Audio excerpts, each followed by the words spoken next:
sometimes we reshape by factoring. So we can try that, but this numerator isn't quadratic. So how are we going to try factoring the numerator? What method would we use? What type of problem does it look like? Good, factor by grouping. So let's do that off to the side. We'll do that down here, and then we'll write good limit work over here. So scratch work, we need to factor the numerator. So we can take a 2x squared out of the first two terms. There's nothing in common to take out of the x and the 1. If it helps, you can put a 1 right there. So we're looking at two terms. They each have an x plus 1 in common. So pull that out, and we're left with a 2x squared plus 1. So the top factors by grouping. So do that as scratch work somewhere off to the side so that we're showing good limit notation in the actual problem.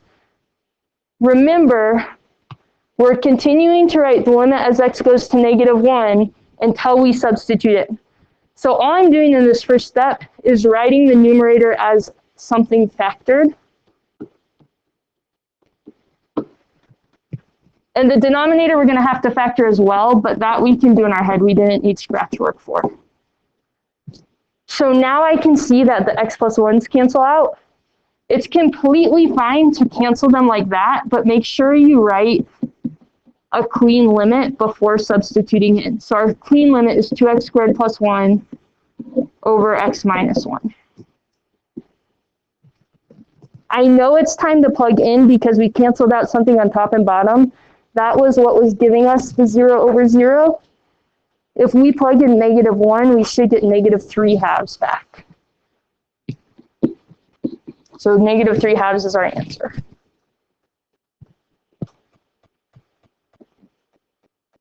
Let's actually go out of order. So we're going to do number 3, and then we'll go back to number 2. Number 3 looks very similar, so go ahead and copy it down. It looks like we're going to factor by grouping. So say really quickly, and this stuff in green, don't write down, I'm about to erase it. But say I tried to factor by grouping again like we did in the last one. X minus 1 and x plus 6 aren't the same, so it doesn't actually factor by grouping, although it looks like it would. Can we brainstorm other things we could do to rewrite this? Yeah. Good. Very good. We can do synthetic division, because remember when we read this, slang would be x cubed minus x squared minus 2x minus 12 over x minus 3, but over isn't really a math operation. The real math operation is divide. So we're dividing these two polynomials. We could do long or synthetic. Synthetic's always easier. Remember synthetic we can do if the denominator's in, if it's like x plus a number or x minus a number. If the denominator's of that form, we can do synthetic. Otherwise, we would have to do long. Just like the last one, let's do our division off to the side as scratch work, and then we'll do good limit work over there. So a real crash course on synthetic. We take the 0 maker of the denominator and put it in a little box. The coefficients of the numerator go across the top. So we have 1, -1, -2, -12.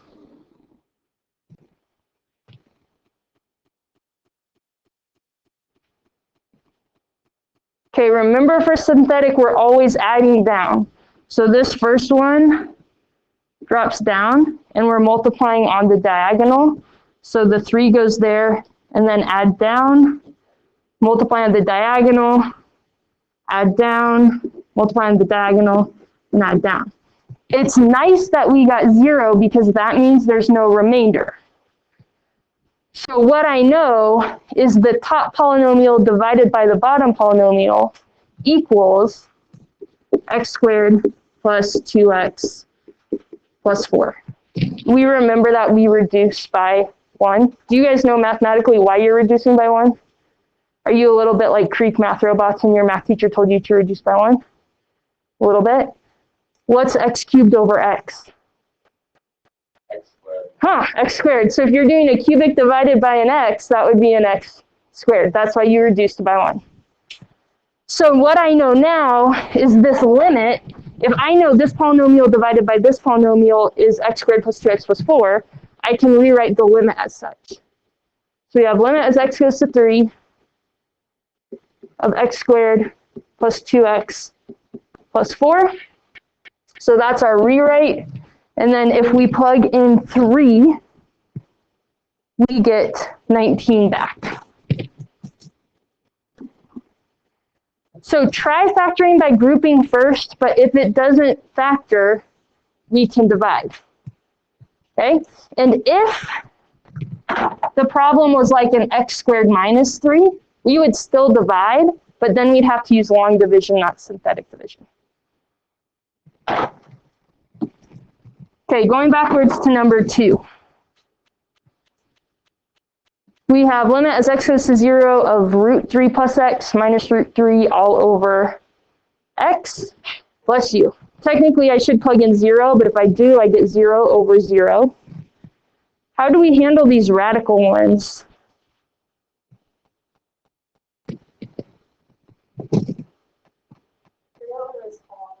What are you thinking? Multiply by the, you switch them around the sign. Yeah, you're good. Someone help her out. Conjugate.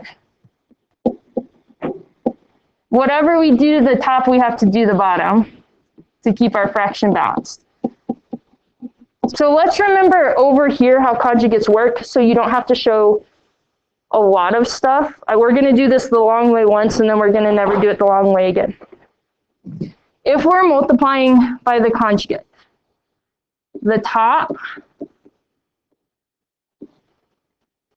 I'm missing something. If we're multiplying by the conjugate, we have root 3 plus x minus root 3, and then the conjugate is root 3 plus x plus root 3. So let's just figure out how conjugates work for a second. Binomial times binomial, we would FOIL or double distribute that. So what is first times first going to be? 3 plus x, the roots cancel out.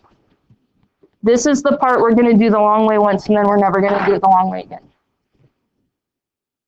Then we do those two times each other. So there's not a pretty way to write it. We just have root 3 times root 3 plus x. And then we would do those two times each other. They're the same thing, but it's a negative times a positive now.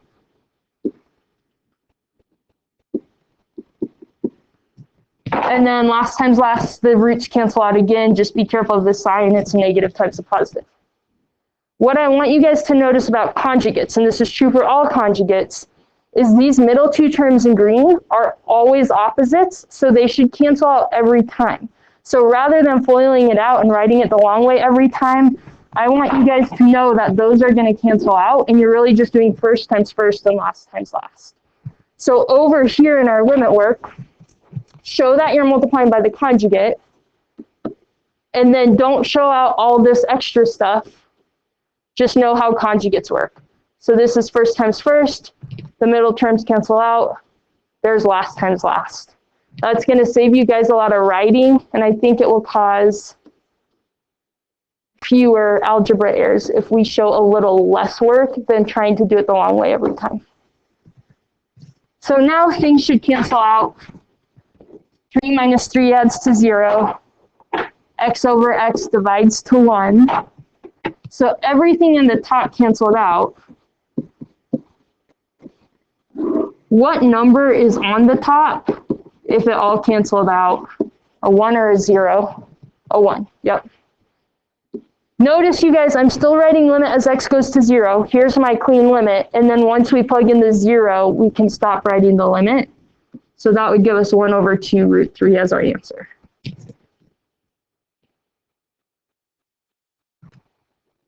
So show this part in red so I know you're multiplying by the conjugate, but then just go straight to the shortcut. Don't do all this stuff in blue and green every time.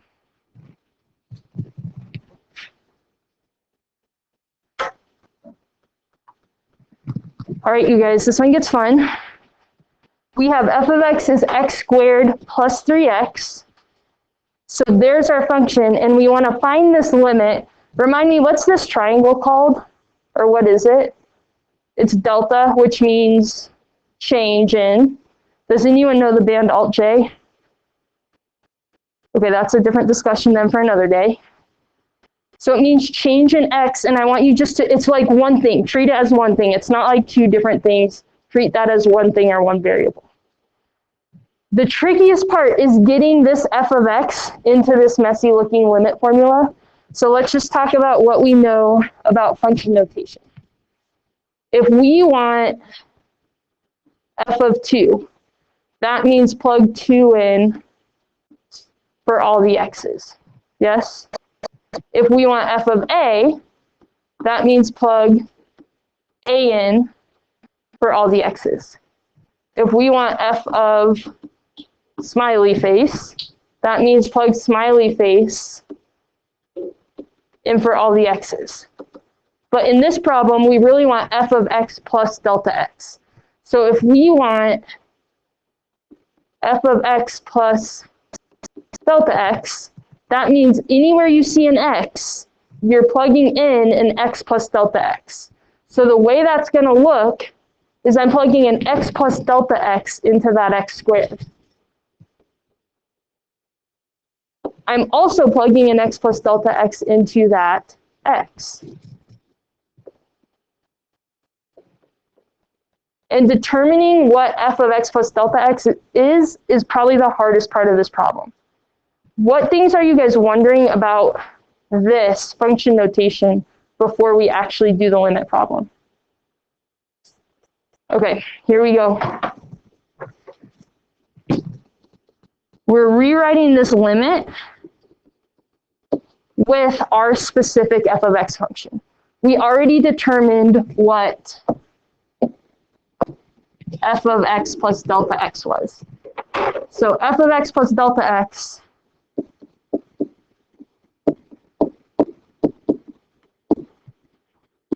was that. So in our formula, this part in yellow is this part of the formula. Then we're subtracting f of x. Well, f of x is x squared plus 3x. So we're subtracting x squared plus 3x. What's wrong with how I've written that? Yes. There are no parentheses, but I'm trying to subtract this whole function. This whole function is multiple terms, so it has to go in parentheses so you remember to distribute that negative. So in parentheses, this is the minus f of x part. And then it's all over delta x. So that's getting our specific function into that messy limit formula. And then it becomes kind of a hairy algebra problem. We need to expand the x plus delta x squared. So what I'm saying is we need to do this, which means multiply it by itself.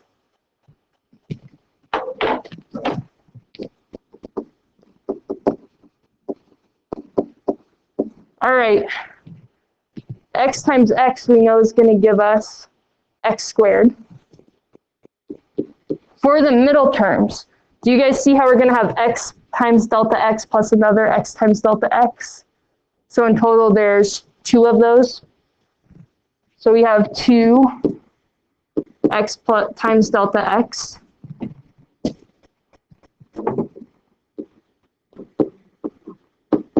And then if we do last times last, that's delta x times itself.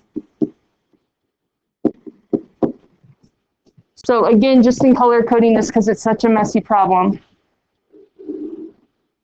Oh, that's not right yet. This is this first part expanded, but I also need to do the 3 times x plus delta x. And let's distribute that 3 while we do it.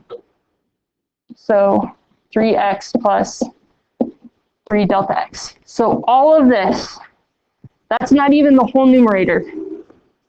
That's just this yellow part expanded. Then distribute the negative. Is something wrong yet?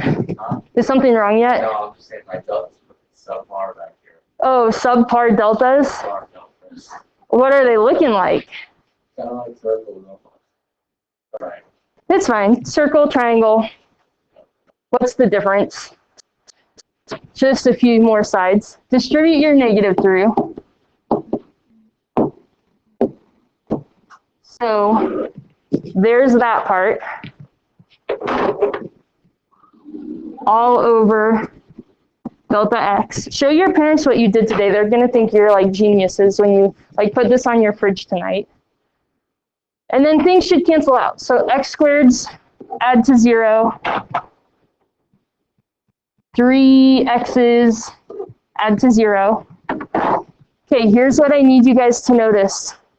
The terms left over in the numerator, what do they have in common? A delta x, so factor that out. Now I'm a little self-conscious of my delta x's, like we're a little judgy in here about that.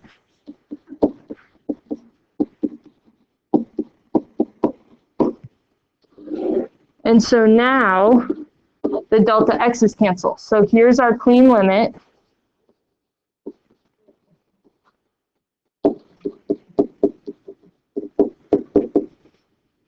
Whew. It's like a mind workout. Okay, so then delta x is going to 0. So what that means is anywhere we see a delta x, we need to substitute a 0 in for it. So if we plug a 0 into this delta x, we're going to be left with a 2x plus 3.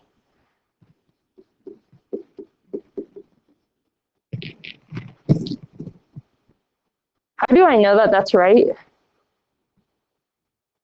Yeah. Oh, interesting. It's the derivative of our original. Huh. Interesting. That worked out nicely.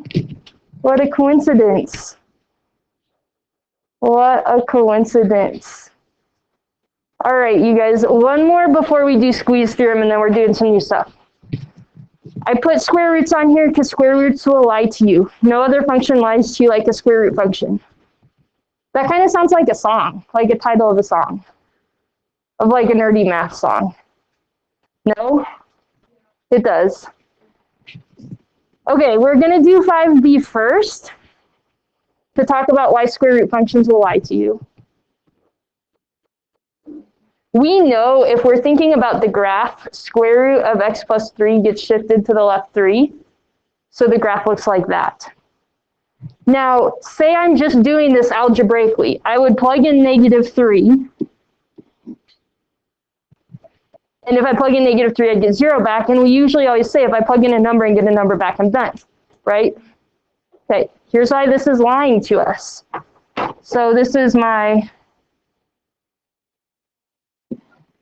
caution. This is actually a wrong answer. Remember yesterday we said for the limit to exist, the limit from the left has to equal the limit from the right. So if I'm looking at the limit as x goes to -3 from the right, that's fine. As we go to -3 from the right, the function is going to 0. The issue is there's no function left of this endpoint, so I cannot take the limit from the left. It does not exist. There's no function over there. So if the limit from the left does not exist, there's no way that the limit from the left equals the limit from the right. So the overall limit does not exist. So my algebra lied to me because I got 0, but I need to recognize I was trying to take the limit at an endpoint, which I cannot do. So square root functions sometimes lie to you. Even though it looks like it should be 0 algebraically, this one is really DME. Okay? Now, square roots don't always lie to you, which is kind of tricky because sometimes they do and sometimes they don't. But if we think about 5a, there's our graph. But now we're going to x is going to -2. That's fine, because if I go to -2 from the right, that looks like that, and -2 from the left does exist, so that one's fine. So that one exists. If I plug in -2, I would get 1 back. But just be careful for square root functions, the limits do not exist at their endpoints. So it might be worth it to do a quick sketch of the graph to make sure you're not trying to take the limit at an endpoint. Okay, squeeze theorem. I would write this down, and then we're going to talk about theorems in general and then this theorem, but I'm going to make it a little more general. So instead of these being x goes to 0, just say it's x goes to c. So c is any constant. I'll read it slowly once so you guys can write it down as I read it, and then I'll leave it up for a few minutes so you can finish writing it down. Squeeze theorem says if f of x is less than or equal to, rewind, if h of x is less than or equal to f of x is less than or equal to g of x on an open interval containing c, and if the limit of h of x is L and the limit of g of x is L, then it must be true that the limit of f of x is also L. So give yourself a few minutes to copy that down. We'll talk about what it means, and then we'll look at it through some examples. The way a theorem works is this. Theorems guarantee us some mathematical thing if we know other things to be true. So for a theorem in general, the structure is this. If blank is true, then we know something else mathematically must also be true.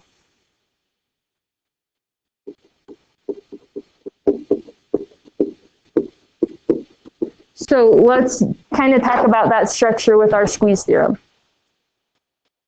Squeeze theorem has 2 conditions that must be true. Those are called our necessary conditions. So our necessary conditions are if f of x is between,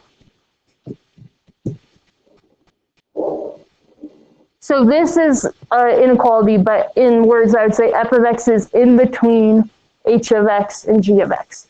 Hence why it's called squeeze theorem. It's squeezed in between those 2 functions.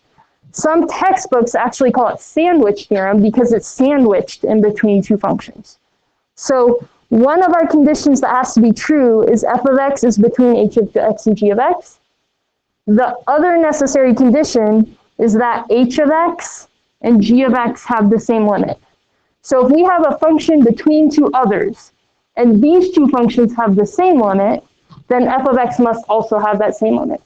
So in our theorem structure, our necessary conditions are this green blank.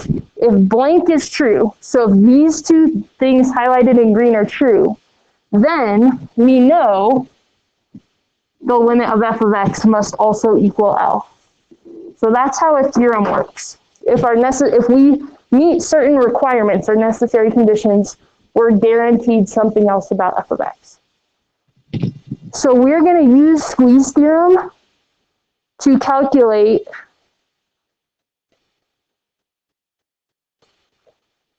the limit of sine of x over x. I graphed some functions for you. You don't have to know what these graphs look like, but I've made a graph to explain squeeze theorem. So in blue, this is our bigger or higher function, which would be g of x, our bigger function. So g of x in this problem is the horizontal line x equals 1. And then our lower function, which is our red function, is h of x. And I can see that what graph does that look like? It's kind of a spoiler alert on the board, but can you guys see that that's cosine of x? Okay. So do you guys see how the green graph is squeezed in between these 2? So graphically, I can see that this first condition is being met.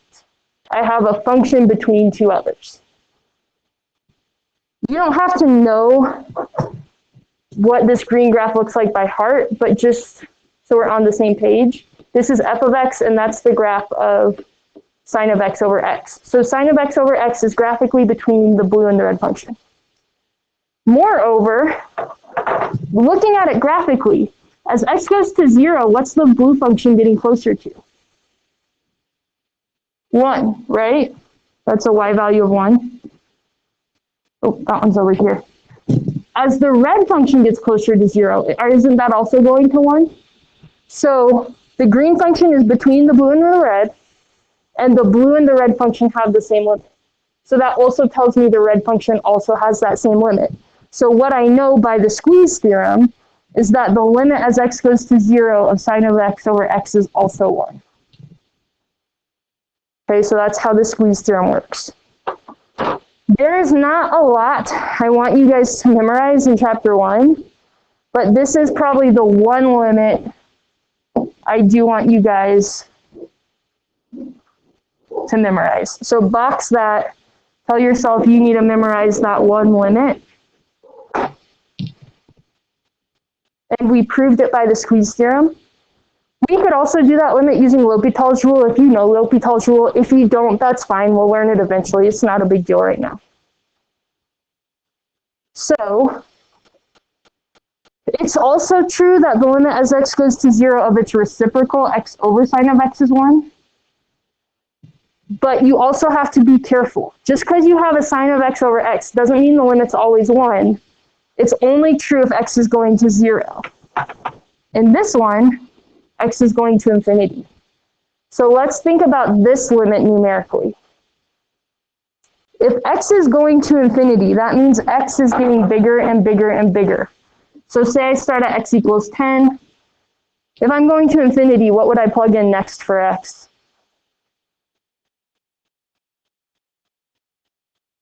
You got to get really big, really fast. We try 100. So if x is going to infinity, we'd plug in 10, 100, 1,000, 10,000, and so on. So we're dividing by a bigger and bigger and bigger number. Consider what's happening in the top. Think of the graph of sine of x. What's its range, its lowest to its highest? -1 to 1. So the bottom of this fraction is getting bigger and bigger and bigger and bigger because x is going to infinity. But the top is just some number between -1 and 1, because no matter what x is, picture a sine curve. It just bounces between -1 and 1 forever. So this top part is just some little number between -1 and 1 always. So if we're dividing a small number by a bigger and bigger and bigger and bigger number, what's this overall quotient going toward? 0. We're dividing by a bigger and bigger and bigger number. So this limit equals 0.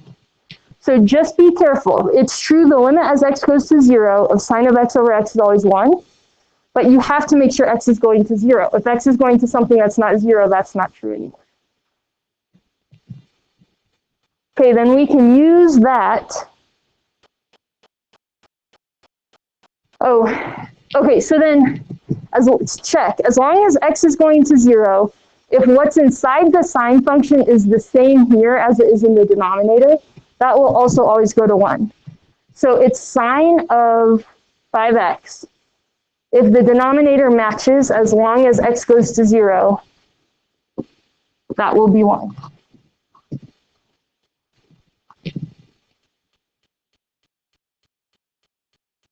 Number 8, I have sine of 3x. So what do I really want the denominator to be so I can use that limit property? I really want it to be a 3x, but I only have an x down there. Well, if I multiply the bottom by 3, that's fine, as long as I multiply the top by 3 to keep the fraction in balance. This is just a constant, so that we could bring out in front.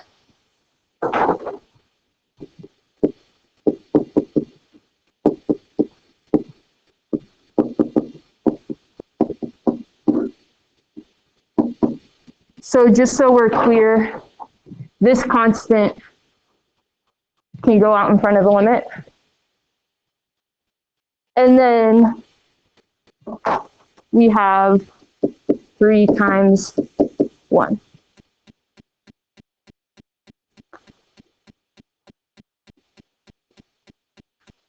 Okay, this next one, you have sine of 4x over sine of 3x.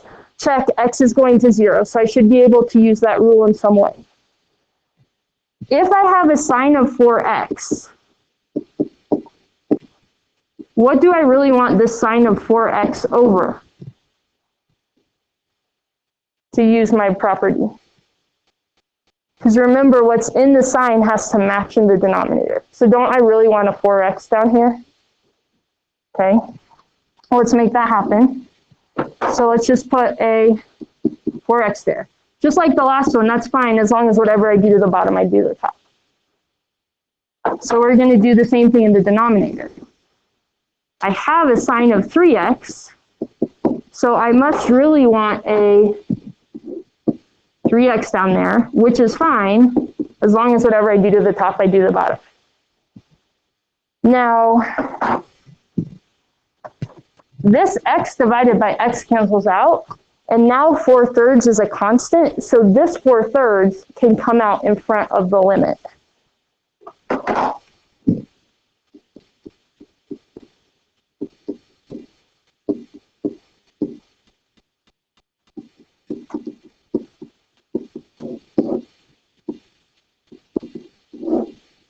And then we can use our sine of x over x as x goes to 0 property. So this top of this numerator equals 1. This limit also equals 1. So it's like we have 4/3 times 1 over 1.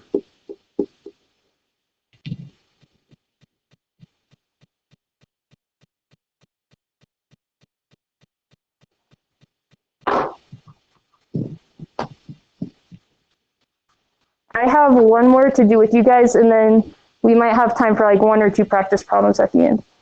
This feels a little arbitrary, but it's just a little limit property work. We're not even going to list the properties because they're very intuitive. It's just a matter of plugging stuff in. So it gives us the limit of f of x, g of x, and h of x. And then it asks us to complicate this more challenging one. So all you're doing is we know the limit of f of x is -3. That's given. So on top, we're going to have 2 times -3. And then on bottom, we know the limit of h of x and g of x individually, so plug that in. And then if we reduce, we'd have -3/4. Okay, so it's just a matter of substituting stuff in. You don't have to show great limit notation for those property ones. Just know you're plugging stuff in.